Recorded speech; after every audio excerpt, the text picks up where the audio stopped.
Good afternoon. Good afternoon. Thank you very much for coming to our... I think she's starting. Good afternoon. Welcome to our panel, ZQA and U. Very excited to get started. As most of you know, the City Council recently voted to support the mayor's zoning for quality and affordability and mandatory inclusionary housing proposals as part of the de Blasio administration's efforts to address the affordability crisis in New York. We have a great panel today that will help guide us through the complexities of ZQA and especially its efforts to boost the development of affordable senior and supportive housing.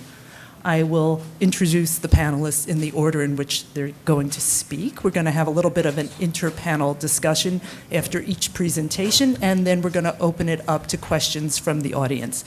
First, Howard Slatkin, Deputy Executive Director for Strategic Planning in the city's Department of City Planning. Next, Tony Shatemi, co-founder and principal of Urban Architectural Initiatives. John Garrity, Assistant Commissioner for HPD's Building and Land Development Services Division, BUILDS, and Scott Pavan, Borough Commissioner in the Development Hub of the Department of Buildings. So we have the opportunity to benefit from the insights of an outstanding architect and leading representatives of the key city agencies that are going to be implementing ZQA. Thank you so much for coming, and let's get started. Howard?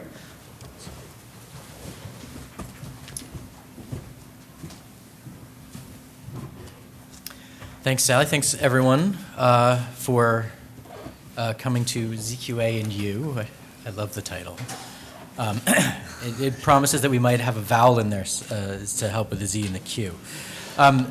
Zoning for quality and affordability was obviously a very large and complex text amendment. What I'm going to discuss today are selected features of the changes that are particularly meaningful for the creation of affordable senior housing, supportive housing, and affordable housing generally.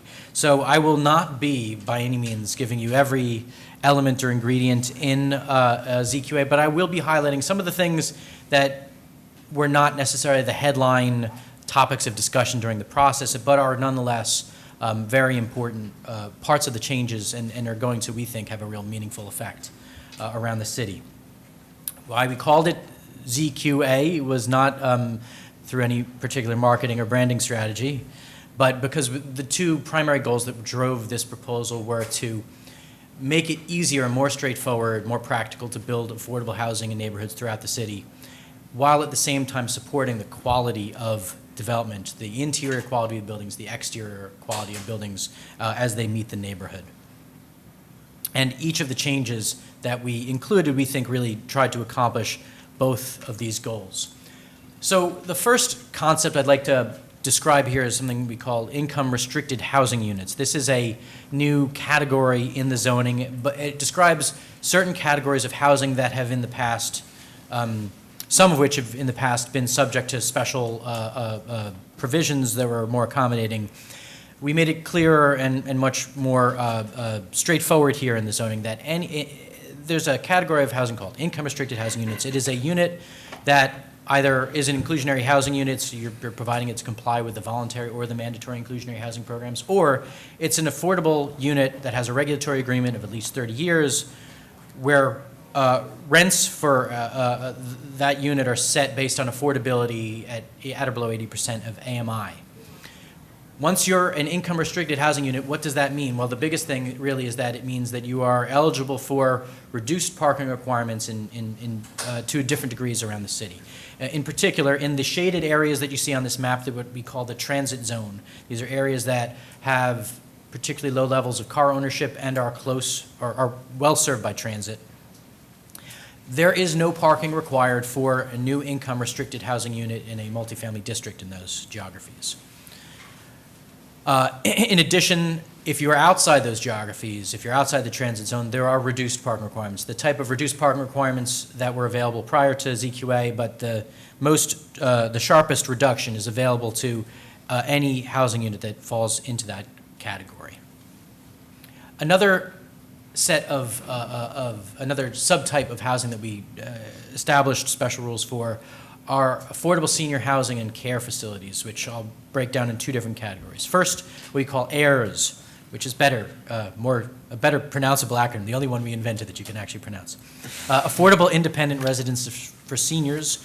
This is a category that's in the zoning. It replaces the older category that had been there since 1961, which is nonprofit residences for the elderly. This is age-restricted, income-restricted housing. It is eligible in all of these districts for a higher FAR than for other types of residents. I should say in most districts, it is eligible for a higher FAR than for other residences, and we made that more consistent in ZQA, giving it essentially the same FAR that inclusionary housing developments get in most districts. And in order to fit that additional floor area, there is additional height allowed under ZQA. And depending on the zoning district, whether it's a medium density or a higher density district, between 1 and 3 stories of additional height beyond the contextual height limits are allowed for those types of buildings. We also eliminated the density calculations for these, which is the way that the maximum number of housing units is typically calculated on a site. We did, through the process, retain a minimum unit size for any affordable senior unit of 325 square feet, but there's no density calculation. You can have a building full of small units if that's what makes sense to serve the particular population. And we also made accommodations for accessory spaces to affordable senior housing, things like the cafeterias or other common areas that can extend into the rear yard on the ground floor, much the same way that community facility space or commercial space can in those districts. And that applies in wide streets and in commercial districts. Long-term care facilities is a new umbrella term for several categories of facilities. It includes nursing homes, assisted living, and continuing care retirement communities, which previously had no home in the zoning. These are state licensed facilities. They're community facilities under the zoning. They are generally subject to the same bulk provisions as the affordable senior housing category. And through the course of ZQA, we limited City Planning Commission special permit requirements for this category, I should say for nursing homes, which had previously applied. There are only 4 community districts where that requirement was retained. But this allows for a greater variety of these facilities and greater flexibility for them to be provided as of right in areas that are zoned to permit them today. So here's some of the more detailed provisions that I wanted to highlight. There are often situations where people are interested in mixing a use group 3 community facility with a use group 2 residential use, and the subset of community facilities that are residence-like community facilities. They're subject to a limited floor area under section 24.111 of the zoning resolution, but they include nonprofit institutions with sleeping accommodations in particular. So we allow now, today, under ZQA, those to be flexibly mixed within a building with ordinary residences. So it doesn't matter what proportion there is of ordinary residents to supportive housing unit or other nonprofit institution with sleeping accommodations. Each use can be provided to the maximum FAR that applies for that use. So you can go up to the maximum for the NAPISA under 24.111, and any remaining floor area would be ordinary residences, but you can mix those flexibly on any floor of the building. We removed a cap that existed in some districts of 1 FAR on the community facility component for those uses. And we clarified the zoning to say that the quality housing program applies to those residence-like community facilities as well. Essentially, if we're concerned about the quality of the housing for residences, we are equally concerned about the quality of the housing for supportive housing or other types of uses that are categorized as community facilities.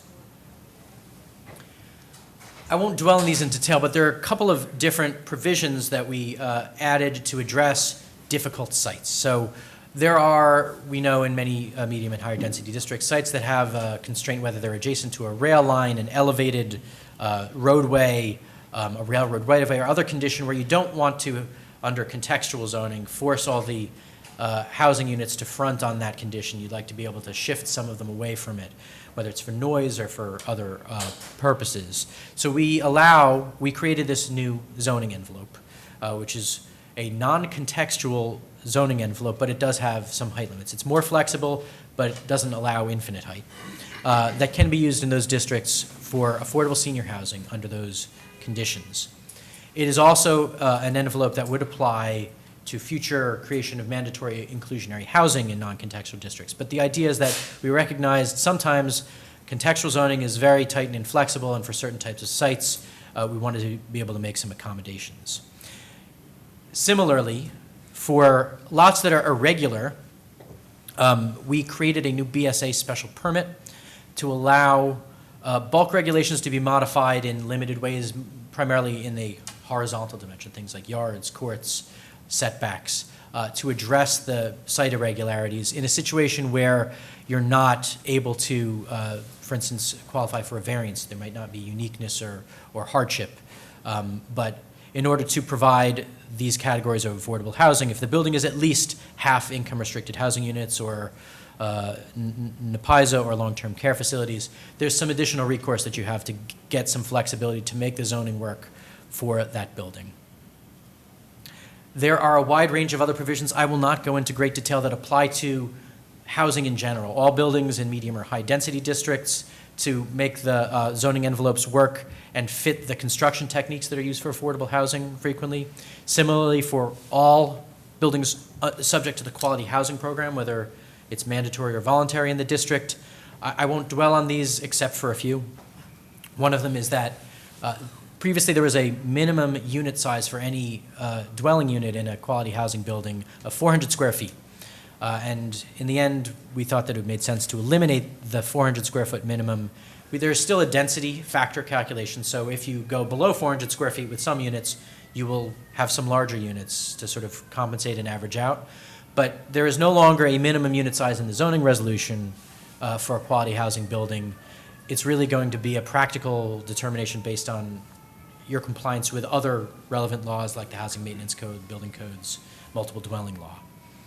This allows for a wider range of unit types to be mixed within a building. So if you, for example, wanted a column in the building of very small studios, that could be provided.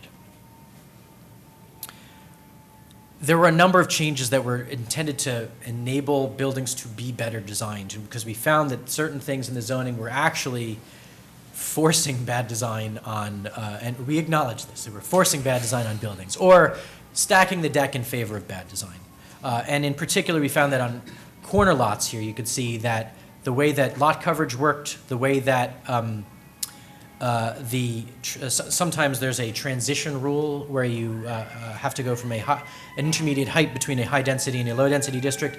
These resulted in buildings like what you see here, where you see buildings that really front on one street and not on the other street. It also made it more difficult than necessary to fit all the floor area in a practical form on that corner lot. So we made a number of changes to be able to do things like this, to wrap corners, to be able to build buildings that are more responsive to their environment. And I'll highlight just a couple of those changes. One of them has to do with ground floor heights. This was a subject of great debate and controversy through the public review process. If any of you were watching during that period of time, it was fascinating to see how controversial 5 feet of height could really be.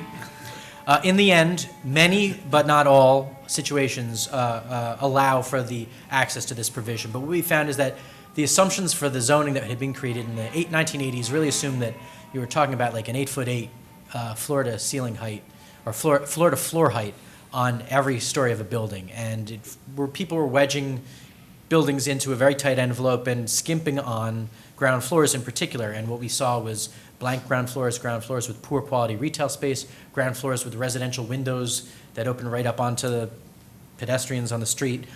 And in order to allow more flexibility for that, we have a couple of provisions. In particular, commercial ground floors in many, I would say, there's a slide that lists these. We have some more information on our website. But in many situations, you have access to an additional 5 feet if your building provides a ground floor that's at least 13 feet in height. And what that does is it allows you to build that ground floor space without skimping on floor to ceiling heights on the upper stories. this is a complicated description of the applicability of those provisions, but essentially there are a lot of, it applies in inclusionary housing buildings, it applies for all affordable independent residences for seniors in long-term care facilities, and it applies in some cases for quality housing buildings in contextual districts, and in many cases in non-contextual districts. We can help you figure out whether it applies to you, and actually we're putting more sort of supplemental information to help people understand all these changes up on our website. But in summary, these are some of the key changes that we've made in order to create more flexibility to accommodate the building types that we know that people are trying to build, and hopefully these are going to meet the needs of a wider range of developers and development situations so that we can see increased production in this sector. So with that, I will hand it over to Tony. But first, some questions. Oh, yes, okay. Well, thank you load so up. much for your presentation. Obviously, a lot of information packed there. The slides will be available on the Shinny website after this conference, and of course, the Department of City Planning website is chock full of information about this as well. Before you start, Tony, Yeah, it's want okay. to I'm just hunting for hunting, my. hunting. I thank you so much as well for all your hard work on this issue over what must have seemed like many dog years. And I particularly like that you are highlighting issues of quality as well as affordability. Of course, it's very tempting for us to focus on density and affordability, but the quality of design is so key within the supportive housing world. It always has been. It has been our calling card within communities. It's been a very effective ambassador, and even if the communities don't always necessarily think of that when you go to a community board meeting, it really is nice to turn people around into supportives after they've been opponents because you have the nicest building on the block.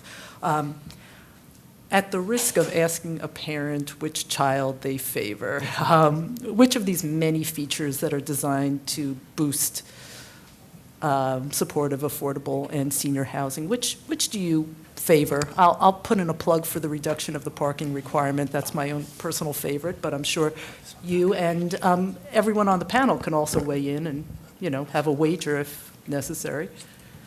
I'll borrow this. Yeah. So that is, I am going to dodge that question, just because I really don't know exactly how to answer, but it really is, it depends on the type of housing, I think, in particular. For instance, for supportive housing, the parking changes are really not relevant because supportive housing really has an effective low parking requirement to begin with.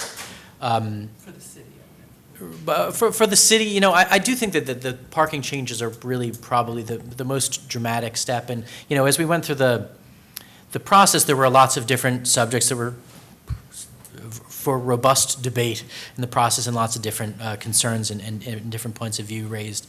I would say that, you know, I was impressed by the way that people really did appreciate the cost issue associated with parking, and that once you talk about spending $30,000 or $50,000 on a parking space for affordable housing, you're really hamstringing our ability to meet the needs of affordable units. And, you know, parking is such a hot button issue in neighborhoods, and everyone sort of relates very personally to the availability of parking in their neighborhoods, and it's a significant issue. But you know, broadly, it was we were, I think, very successful in achieving some meaningful changes there. I would also say that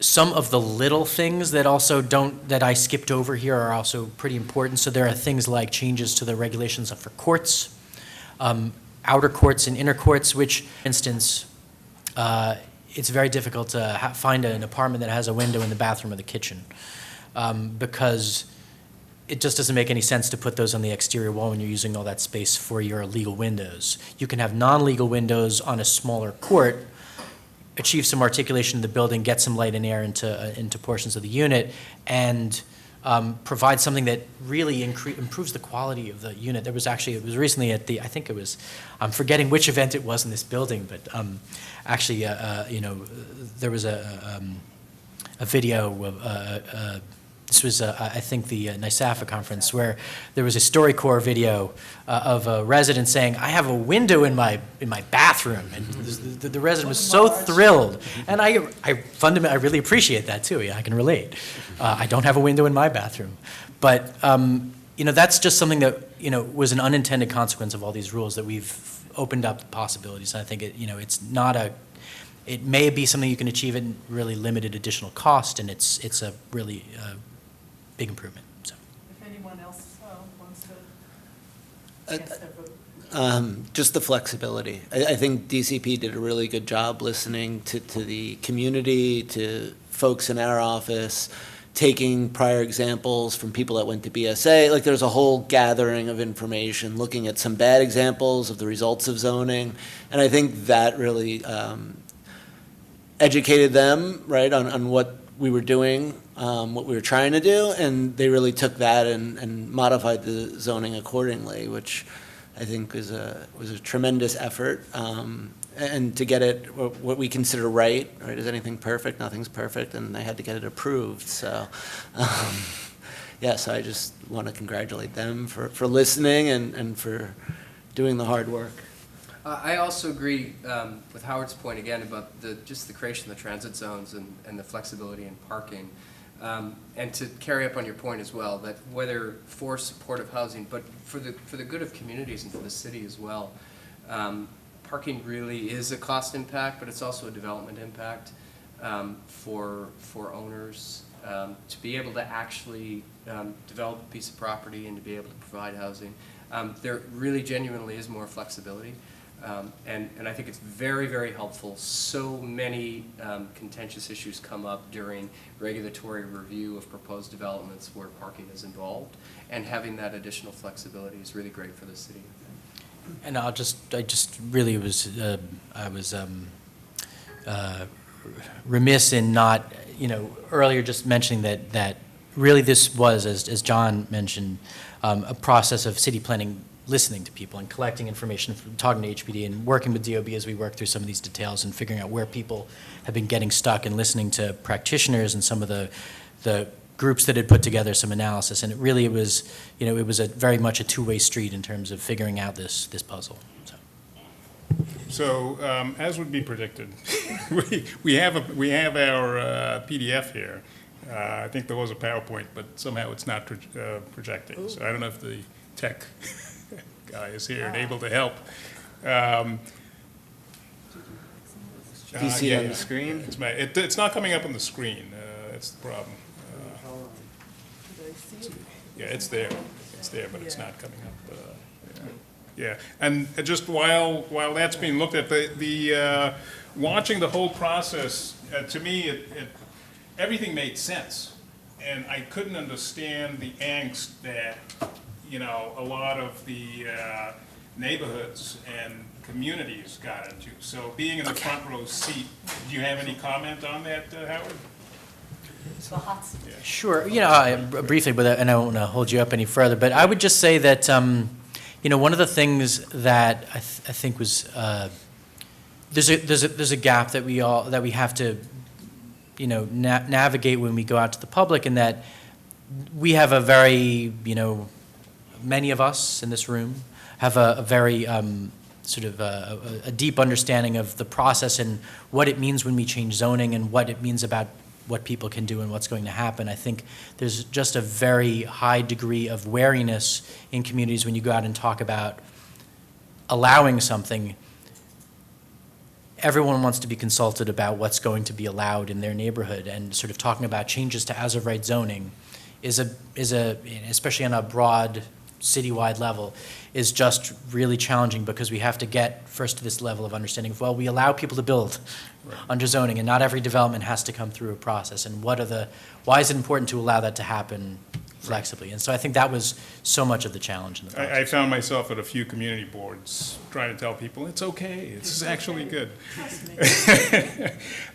So what we're going to talk about is just how we're feeling it on the ground with actual projects. So you can get a first-hand look at that. Everyone can see that? Okay. No, I can see it here. Let me see if I can enlarge the screen there. There we go. Okay, so the parking, the transit zones are a major change. This is a project that we had up in the Bronx, and it was senior housing. In order to be able to do this, we had to have 10 parking spaces. Now, the first floor and parts of the second floor had a daycare center. And so that's the before picture. You can see the parking. That's a ramp coming from above, and the parking spaces right over there in the colored area. After, we're able to put the daycare entirely in the cellar and in the first floor. And that was a gain of about less than 4,000 square feet. And in fact, it's made this project viable at this stage.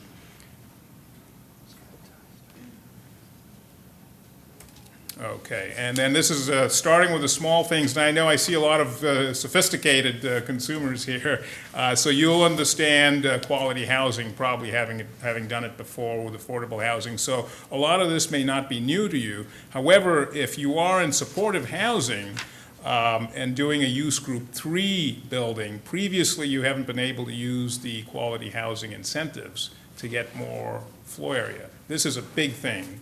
You can now use quality housing to, in fact, increase units and floor area for your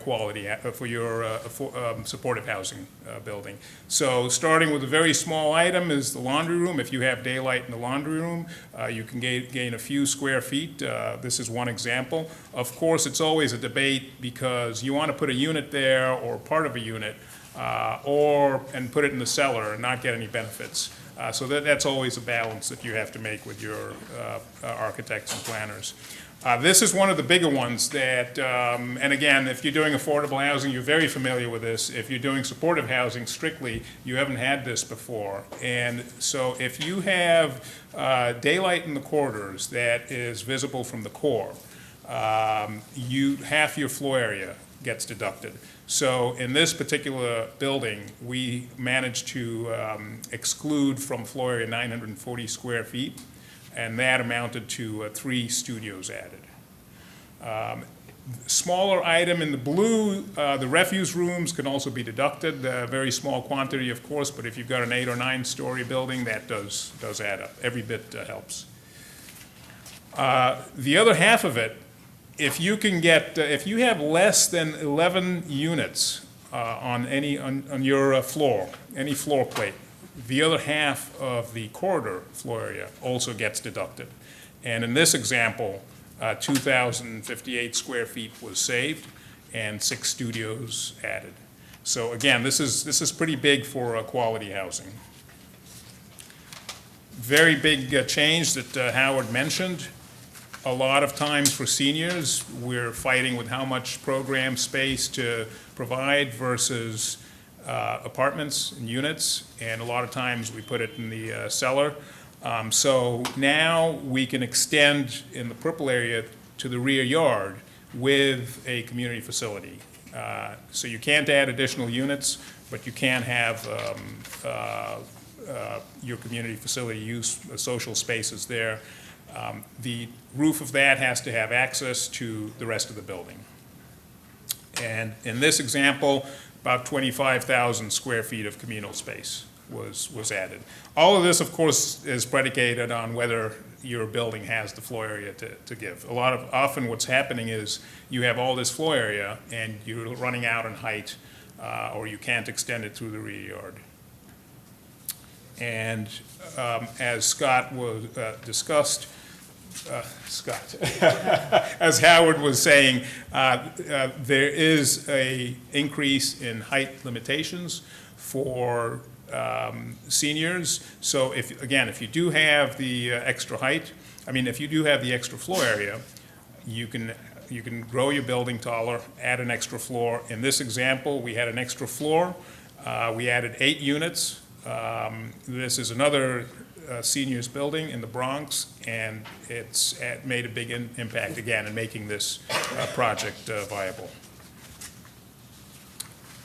A lot of you are probably looking at sites that are right next to the railroads. And if you're within 150 feet of a elevated train track or highway, you have a much higher height ability. Just about 3 stories is able to be added to the building. So again, this is making those difficult sites where you need transit applications and flagmen, making it more possible to be able to develop those. And I think that's the end of my slides. Yep.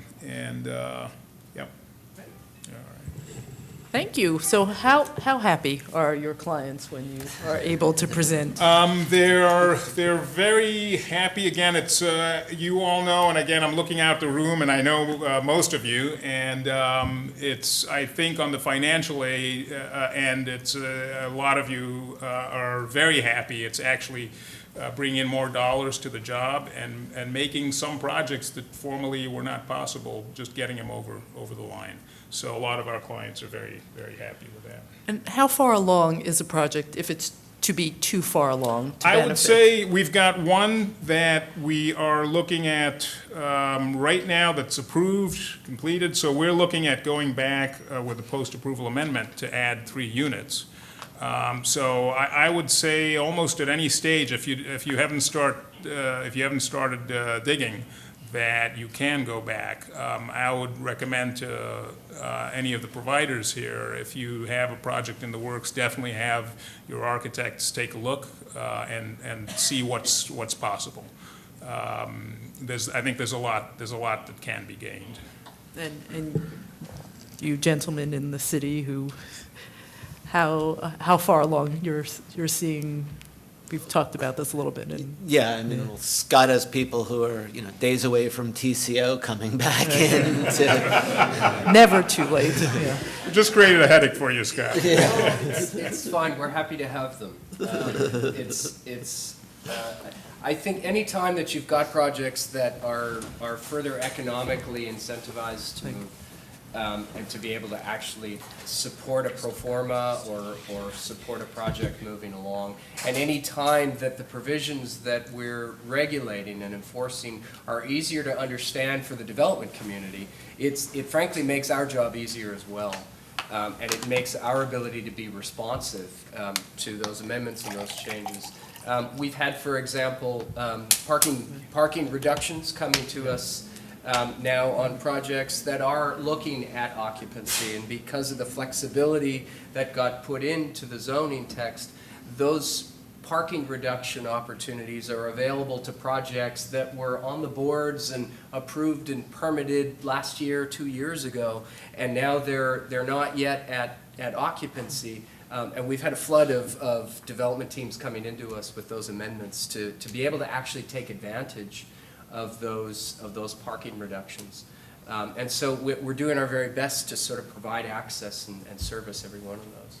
We've also talked about projects that are on share zoning lot, merged lot, with maybe one project a little bit further behind the other. So lots of opportunities. Sure. So next up, it'll be a little bit of a tandem presentation with John and then Scott joining to discuss the changes to the design review process and the new collaborations that we are very delighted to hear about. Okay. Thank you, John. Just a little bit of background. In HBD, Building Land Development Services, if you work with us, you probably know us, but we have a bunch of different bureaus: preservation, new construction, engineering, cost estimating's in there. Environmental, our codes and standards, which you wouldn't know, they're an internal support group, and construction services, who does the monitoring. So that was just background. And if you are trying to do inclusionary housing preservation, that will be with our Bureau of Preservation Services. We know there's a lot of people out there that are starting to explore that, and we're excited about that. I do also want to go back and say I'm excited to see Tony's slides showing that we're gaining more units and more projects, and really just sort of exemplifies the efforts that everyone undertook. All right, what's new? HBD DOB coordination, and this has been going on for a little bit.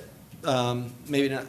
well, it's been going on forever. I'll start by saying that, but there's really an impetus behind it. It's at all levels. Obviously, May 2014, it's up here. We started the housing plan. We started interagency coordination meetings, meeting with people from Deputy Mayor's Office of Operations, obviously our own Deputy Mayor, and came out and started taking a look at processes and how to improve relationships, how to expedite approvals to the extent you can expedite approvals, but how to make sure that they were really moving along. And in May 2015, Scott, right, the DOB, what's wrong? We're gonna just put it on slideshow instead of the PowerPoint mode. Just this little guy right here, just for posterity, for the people that are gonna be watching this online later. Online? Yeah, there we go. Thanks. All right. Okay. Okay, so May 2015, DOB released their One City Plan, which established the affordable housing hub. In its essence, Scott had already started to establish it and dedicate plan examiners and get our work in pipeline and coordinating weekly calls to do some truth checking on projects and make sure that we're meeting our deadlines. And if there are other issues that we needed assistance on, he was helping with that. I don't think, but for their efforts, we wouldn't have gotten to 20,000 units in either of the last 2 years. BLDS submit, we stole that a little bit from DOB. They had a much more complicated system and much more expensive. Obviously, they needed a web interface, but our TSD, working with their TSD, we jumped some licenses from them to do Bluebeam and get rid of those awful long design memos that no one understood. And now it is a little, I hope, more, it's not perfect yet, but I think it is more user-friendly, and we've been able to see a more responsive resubmission. So excited about that. It's on our website. We have to fix our website. It's buried in there, but it's up here so that you have a reference. We just released, when was this? May. It took longer than it was supposed to take, but we did a lot of engaging with the community, but we released new design guidelines for multifamily and senior housing. That's here too. Also unsupportive, if you are doing family units, you used to get deferred to our old guidelines. So now these are the new guidelines you will be referred to. eSubmit, does anyone want me to go through this more? It's just an online platform. Box.com, Bluebeam for the review side, which is the technology DOB uses to do commentary, shoot it back out, tracks all of our performance, tracks development projects moving through SharePoint. We currently are only doing this for new construction, preservation, design review, but we're actually expanding to other areas, our intake and scope to transmit information back and forth. Environmental review eventually for large document transfers, cost estimating, and construction monitoring. So we're going to move everybody over there in time, but it's sort of a slow rollout and getting people familiar, both internally as well as we only have one person who's transferring all this stuff. So we have 2 other people that are supposed to come in and start doing analytics, which is exciting, help us improve processes. That sort of shows you, but you're probably already familiar. It's basically the same electronic platform, as I said, the DOB uses for comments. Hopefully adds clarity. If it doesn't, just contact the people, send an email for support. The new multifamily and senior guidelines introduced a design consultation process pre-review, another thing we stole from DOB.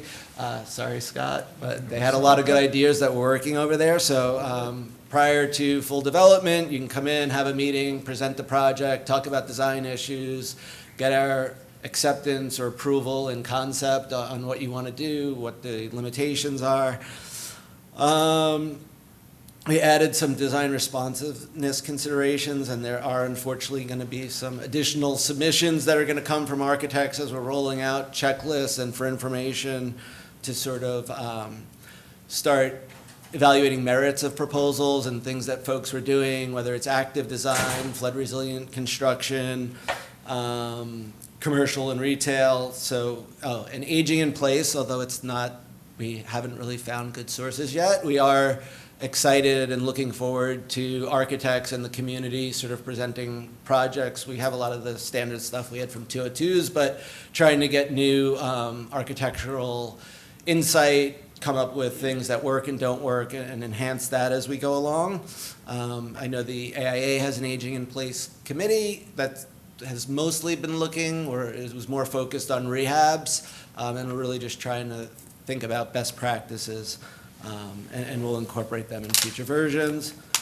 We have energy and resource conservation, so obviously we reference our enterprise green, and I'm going to call out a note here just because there's money available. And for pre-development, early on, the New York City Mayor's Office of Environmental Remediation has an affordable housing jumpstart program, which we just used on Tres Puentes, the first Wishfish, first project to get a grant. HPD is administering $250,000 that they're putting in as a grant/loan to the project that will be paid back with Brownfield Cleanup Program proceeds, the state program. And we just got funded for another, from OMB, for another 20 to 24 projects that we're hoping start coming into the pipeline in the next year and a half. Start early, it takes time. And they also have a small pot of money that I wanted to alert you to. And I have a bunch of cards from one of the people there, but it's community-based pre-development grants that have $10,000 to $25,000 depending on the scale and scope. But anyone, as a community-based developer, you can go in, get a grant from them. If you're using your own architect, for instance, it can be a reimbursement, but you just have to do a community meeting. So if you want to go up and you have to go, we ask you to go to the community board anyway, and you're going to present at their land use, et cetera. It's sort of a little pot of money that they can use to sort of help the project along. And so you should go and get that money, and it'll be reimbursed, and then you'll have more money to finish up at the end. And I have cards, so anyone that wants cards, I have Mark McIntyre's cards. I went to his office and picked them up. Our design guidelines, so I got off track. It simplifies and provides more flexibility on the units, and there's a bunch of visual aids to sort of show how we measure, what we measure, to get both consistency in our reviewers, but we have about, about 15 layouts that we worked with a bunch of different architects and had reviewed, and we reviewed for accessibility. So it's sort of just an illustrative model layout for double-loaded corridor primarily, so it doesn't serve all situations. But and we did, there's like 120 of these. So these are all our accessibility diagrams that are buried in the back. I think we have like 20 bathrooms, 25 bathrooms, maybe there's more than that at this point between public bathrooms, and a bunch of different kitchens, and we're still working with elevations and a couple other things. But it's, this took a while. What's old and what's new, and I'll end, but the letters, right? So we're gonna switch it over to Scott and the DOB coordination.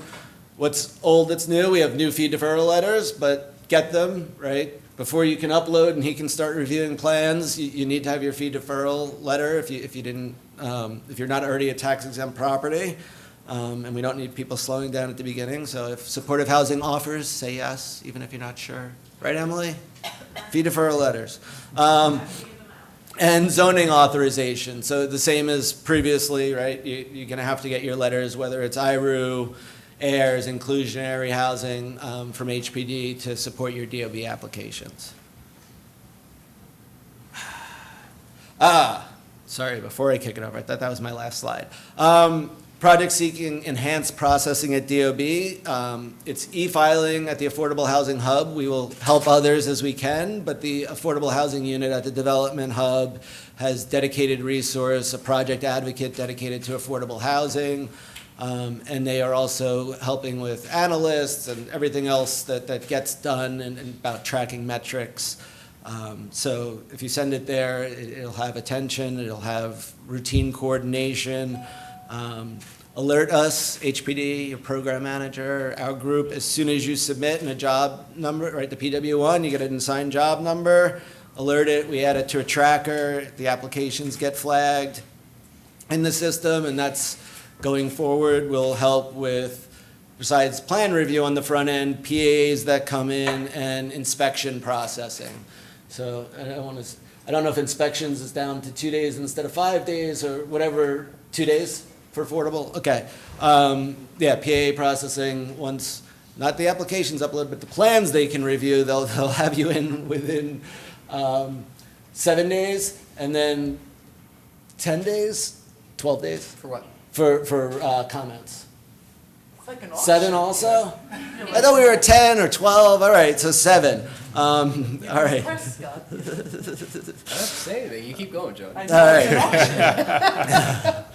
right. And again, we go over project issues and status and cut down on communication problems, and that's normally what we find. We don't find so many technical glitches, we find communication problems.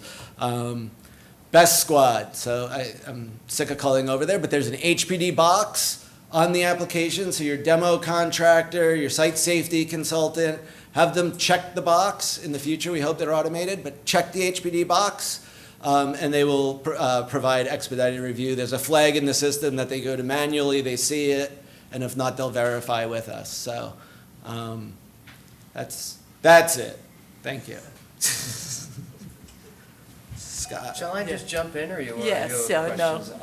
Well, unless. Oh, yeah, no, questions and answers we can do after. Well, Yeah, we could so just, let's- I mean, because I Yeah. think John and I kind of sort of go together. He was haggling you down. I mean, we Almost. don't, in a way, we don't want to interrupt that. I don't know where the other things are. The bottom. Yes. Well, that's sort of a given. You just hit escape. Well, but then we won't be on the slideshow. Yeah, do you escape? Escape, We're still on the slideshow. And then I'm not sure where mine is. Well, it is. I'm surprised you didn't have someone up here babysitting. Well, I do, Well, but I mean, look I'm at not this. doing a very good job of Two. babysitting. Here you are. That's me. That's you. This magical button. You're good to go. And they can see that up there? They can see that up there. I'm Oh, actually isn't gonna that not fantastic? go down that way. 'cause Really? that's a little sketchy. Oh, my God. Good afternoon, everyone. Stairs. So, there are 3 things that anyone wants from the Department of Buildings: access, access, and access. That's really all anyone has ever wanted. Thanks very much to the mayor's efforts and the mayor's goals. Our department has actually received a tremendous amount of support from the mayor for many things that were published in Commissioner Chandler and Mayor de Blasio's Building One City effort to actually support the development role of the Department of Buildings. It's long overdue, and we're very thankful to the mayor for their support. Part of that support that came out of this document was the development of a dedicated team of people that will help focus on both the development community's efforts and the interagency efforts required to actually move affordable housing projects forward and faster, and to actually dedicate a team to it. What is that team? It's housed at the Development Hub. We're at 80 Center. For those in the development industry, the Development Hub's been around for about 4 years. It came out of the last administration. But the affordable housing unit that we have is actually housed within it. And what it allows the affordable housing unit to do is to take advantage of the online filing procedures and the online plan review, online appointments, online approvals, more access that the Development Hub had already been developing. But within that Development Hub process, that applications for development are coming through, now we're in a position to be able to prioritize a list of projects. Our biggest challenge has always been what projects? Thank you very much to the mayor. I now have a universe of projects that I can prioritize, because after all, every developer wants their project prioritized. But I actually have a mandate now, and I need your help with that. I need John's help with that. We need to know what those projects are. And in most cases, those projects, the developers have been working with HPD. HPD knows about them long before I do. And connecting those dots with us is very, very important. Once I know your project. That's how I know it. We can deliver a prioritized plan examination and appointments as quick as 7 days. We can prioritize inspections as quick as 2 days on the back end. And what's key that I actually asked for as part of this is something that we call project advocacy. In your offices, in design offices, in any number of disciplinary offices, there are wonderful people called project managers, points of contact, coordinators, schedule managers, etc. It's something that as a regulator I've never had. My technical people, my plan reviewers are busy reviewing plans. My administrative people are busy doing administrative data entry. I've never had the function of a project manager. And what we're using is the term project advocacy. I have 2 dedicated project advocates for affordable housing projects. We get some other use out of them too, but if it's an affordable housing project, they're dedicated to it. They're a point of contact. They can help manage out for project coordination, but they can also help manage ourselves and interagency as well, and it's a key part of the process. Interagency coordination, John touched on it, and I think it's really key. For developers in this city, it's always a challenge. You have to run the gauntlet. You have siloed agencies that you have to get through each one of their jurisdictions. And of course, the Department of Buildings is the gatekeeper for all of that. And we need your X before we can do this. We need your Y before we can do that. What's key in the coordination efforts, as John discussed, is through a process of data sharing and also weekly face-to-face and telephone call coordinations. We're aware of what those projects are. But we also, behind the scenes, can coordinate with other agencies. And I want to thank John for that as well. John's a big part in that. We coordinate well with DEP, sewer connections and whatnot that we need before we can approve your application. We coordinate well with the Parks Department on trees and whatnot that could come your way. Fire Department, DOT, John mentioned Office of Environmental Remediation. We do our best to pick up the phone, to proactively connect the dots, to be able to move the project timelines together. And that's one of the biggest challenges for any development in the city. The Development Hub process, I really didn't want to belabor it here. It's an online filing procedure for consulting teams, design consulting teams that have been harnessing it over the last 4 years. It's shown some real success. It's allowed people to upload plans. It's allowed us to provide objections and comments directly on those plans and to be able to share those files. It gives us a much more direct contact. What's important with affordable housing projects is that I can provide even faster service. What's key is box number 1 in this. And John talked about it as well. Consultation. It happens before you file. I cannot encourage it more. We offer that service at the Development Hub for affordable housing projects and for, obviously, part for supportive housing projects. We really encourage that the design teams take advantage of a consultation meeting. That consultation meeting is an opportunity for the development teams to introduce this project first and foremost as a affordable housing project, which means I can flag it and I don't have to wait for John to tell me.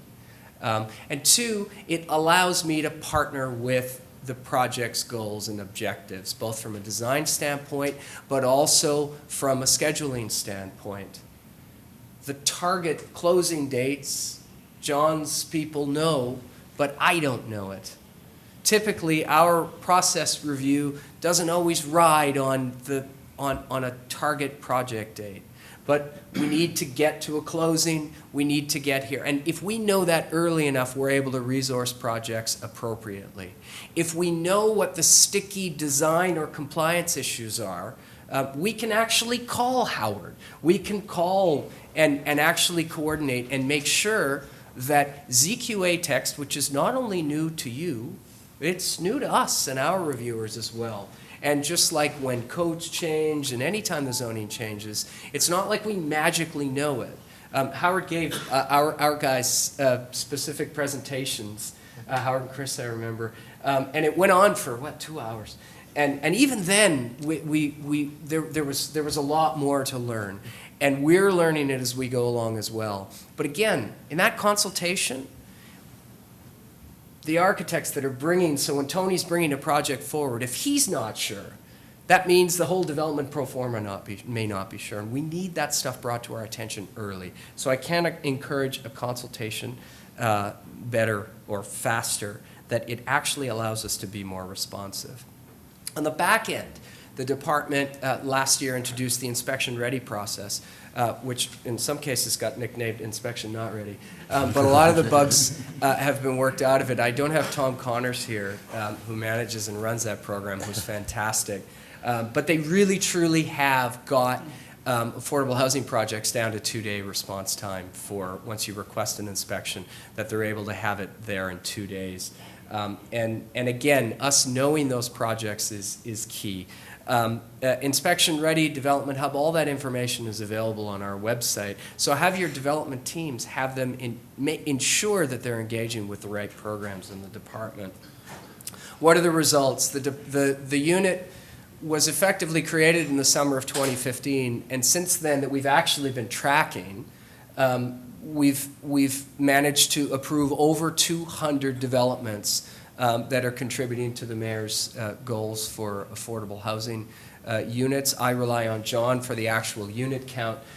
We look at individual developments. And currently we have over 90 projects in the pipeline. And John uses the word pipeline. When I say pipeline, that's mine, already filed, that we're working with and managing.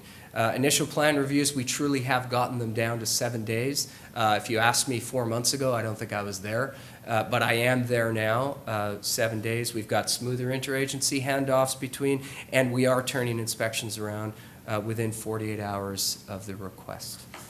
So those are the real honest results. And maybe that just sort of sets us up for questions. Great. Thank you so much, and those are marvelous time dates that you've given. I mean, the timing is wonderful. Very exciting. Very excited to hear about the collaboration. Do have a question. What about projects that are not getting capital funding from the city? They could be. So we have an agreement in principle. I want to step back for 1 second though. Scott kept saying things like, what do you mean, what's a tax credit? Why is a tax credit important? Why is a bond important? So he's actually starting to pick up the lingo, and he hears words and he goes, oh, it's a bond. When are they issuing bonds? So anyway, when do I have to give you the nod? We've colonized you, Scott. Yeah. Sorry, your question? What about projects that don't have Yeah. city capital? So we've committed. Scott will say he has to rely on HPD. He needs an outside agency to validate. And here I can tell you today, and we also had reached out to HCR, but we didn't reach out to others. So we can tell you today that if you have a project and you have a point of contact with the state, Right. and you can literally email me, and ask to be added to the list, and it will be transmitted. It'll be added to the list, and I'll ask a bunch of questions and a point of contact to continue coordination, just so as Thank you. information comes forward, if we can truth check, if we can make sure that the dates are real, if we know what's sliding back. One of Scott's problems will be that someone disappears on him. All right, so he's like, you said you're closing this next month, and we can't get in touch with the architect or the expediter. They're not talking to us about this project. We need to get them back in. They haven't requested an appointment. And I'm like, oh, Scott, that fell off the list. We have to truth check you. Yeah. So I'll be like, they probably won't be back for 2 months. But anyway, so he's best able to manage resources, energy reviews, zoning reviews, if he knows the target dates and he knows he has an attentive audience. Great. So any state deals, they can come to us. As I said, we reached out to HCR. HCR said they'll be coordinating with us over the summer. But for now, the process is just copy a state contact, send me an email, and he'll get at it. I think there was last year, anyone who came in the door would wave a 421A flag at us. And it's really not our jurisdiction, and we weren't in a position to be able to confirm it. And it made it very, very difficult for us to be able to accurately provide additional service and additional access when everybody asked for it. And frankly, it was simply outside of my jurisdiction to be able to determine it. When folks do approach us today with affordable projects, either early in the game or late in the game, our project advocate team, Trevor, et cetera, we contact John immediately. We're very proactive with that. John gets several emails a week saying, is this one yours? Do you know it? Are you aware of it? And he's extremely responsive. And what we have been getting very recently is, yes, I'll explain later. And it's really all I need. Trust me. It's really all I need. And it lets us now treat a given development project, not that we don't treat them all that way, but it lets us focus and be aware. And most importantly, it lets me cross-communicate throughout my own agency. Whether it's the site safety guys, whether it's the inspection back end, whether it's the CO office in Marty Rebholz's office in Manhattan, or Ira in Brooklyn, or Derek in Queens, where we actually need to turn it around. We have a network internally of project advocates, and they're able to communicate and actually troubleshoot. But it's that trigger that HPD has been absolutely pivotal for us. So John's correct, approach them first. I got to just add my 2 bits and say, and we've been dealing with, well, obviously DOB forever, but also HPD, and we're seeing a big turn in the level of cooperation. We're experiencing it firsthand. So, Wonderful. I'd like to open it up to questions from the audience now. Hey, Mark. Quick question on the project advocate. So the DOB project. Sound like God, Mark. Is that me? The DOB project advocate, is that are those folks who we're communicating with in the development community directly, or is that something that's more internal within DOB HPD? No, they're absolutely a point of contact. We introduce project advocate early on into the project. Sometimes you're approaching us later in the game, and it could have been a project from last year, and they may not be familiar with it. But we'll make them a key point of contact when it's required. The other important piece of it is that they're able to communicate with colleagues in other units. So we learn who they are after we file. Is that how Yeah, exactly. You know, I have plenty of frequent flyers, if I could put it mildly, who, once they're aware that, oh, we've got a guy, then suddenly the guy or gal's ability to actually be responsive for the projects that are mandated to have that access, it gets flummoxed. So that's our big challenge. But first, Yeah. you have to be truth checked. Yeah, I mean, I'm on a T-shirt. so obviously, I mean, the project advocate sends and he'll forward to me emails. He's normally communicating either with the applicant or the filing rep, right? So that it's normally not with the developer, but Although we it's- have some very yeah. active developers, and frankly, Yeah. the development hub process, our process encourages developers to be at the table. It's actually part of the issue. Decision making is a very key, important role in Department of Buildings plan review. Somebody's looking for an approval, someone's looking for a sign off on something. 9 times out of 10, time is of the essence by the time you're with us. And being able to make those decisions, it's important to have the developers, the actual decision makers, because in many cases, Tony's hands are tied. He has a program that he's arguing for, and in some cases, we just may have something we may not be able to support or may not comply, but between Tony's office and our office, we may say, well, what about this? And if the developer's part of that conversation, what about this? Can become a very quick answer if the developer's at the table for what about this? Any other questions? Well, in that case, thank you so much to our panel. Let's give them a hand. handouts here. John has someone else's card that he wants to share, not his own.